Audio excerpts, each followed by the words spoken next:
Yes, our May read on producer price headline expected up 0.6 is up 0.5. High water mark there is March when it was up 1.6. If we strip out food and energy, well, it is up.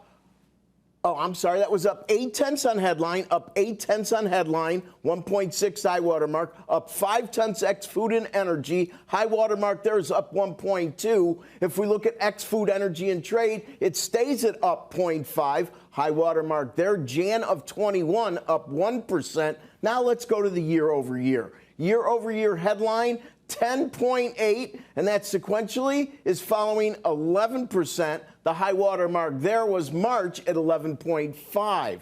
Ex food and energy year over year up 8.3. High water mark there is 9.6. That was from March. And finally, ex food, energy, and trade up 6.8. High water mark there up 7.1, March of 22. So we could see that whether it was sequentially from last month, other than ex food and energy month over month, everything basically has moderated to some extent, and that is a good thing. We see interest rates on 10s at around 3.32%. That's a 10-year high. We see that the dollar index is hovering at a 20-year high. And maybe the most important issue of all, if we look towards Europe and many of the other economies, we continue to see the same notion as, of course, energy inflation seems to be playing havoc with many economies, especially those of Europe that depend on manufacturing. Becky, back to you.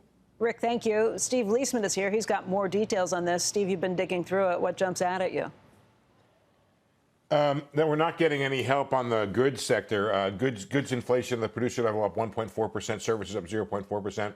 The whole idea of inflation eventually getting back under control is that you would have this switch from goods inflation moderating over into the service sector, and that is not happening. That's a big story right there. I was just looking up the pipeline there, whether or not there was additional inflation, but I haven't had a chance to look at that. But I like that Rick used the term moderating. I'm a little less sanguine about it. I'm sure he's not all that sanguine either, in the sense that you're doing 10% year over year plus, or almost 11%.